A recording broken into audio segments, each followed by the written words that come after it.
and a wild and blustery day in Seattle, Washington, along Alki Beach, or near Alki Beach, I should say.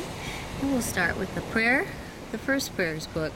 Dear God, I love to be on the beach, where the sand meets the sea. It reminds me what a wonderful world you've made. On the beach, I can look far out where the sea meets the sky, and know that there's a wonderful world out there. Perhaps one day I'll go traveling and see the world.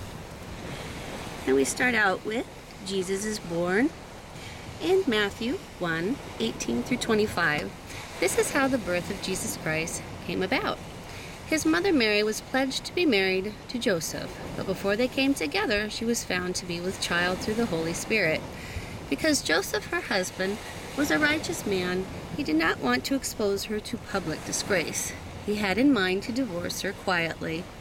But after he had considered this, the angel of the Lord appeared to him in a dream and said, Joseph, son of David, do not be afraid to take Mary home as your wife, because what is conceived in her is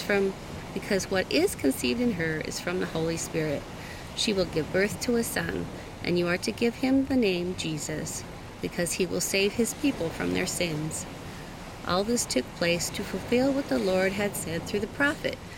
The virgin will be with child and will give birth to a son, and they will call him Emmanuel, which means God with us.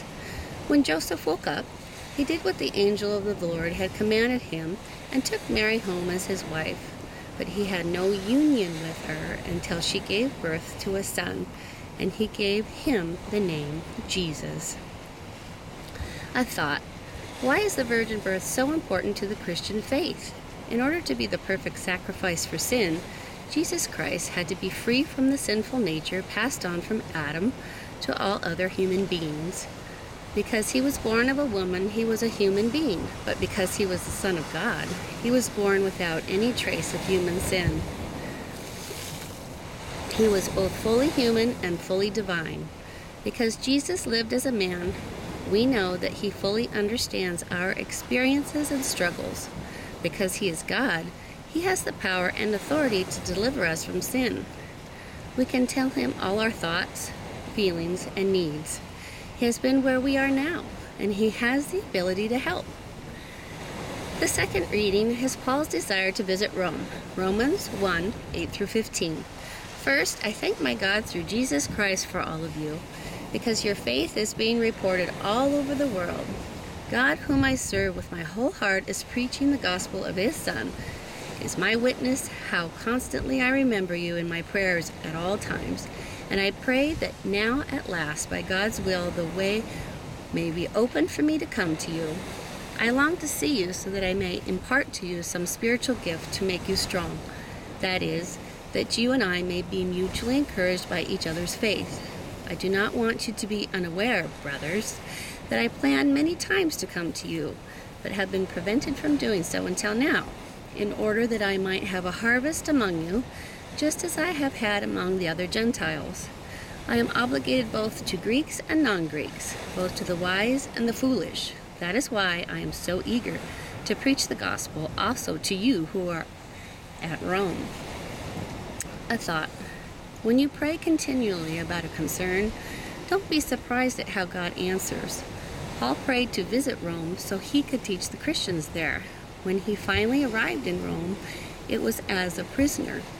Paul prayed for a safe trip, and he did arrive safely, after being arrested, slapped in the face, shipwrecked, and among other things, bitten by a poisonous snake. God's way of answering our prayers are often far from what we expect.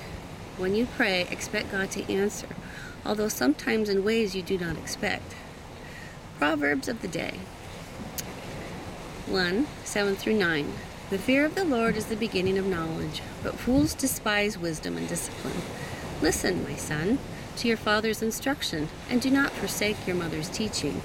They will be a garland to grace your head and a chain to adorn your neck. That is the end of this day's reading. Have a great day. God bless you.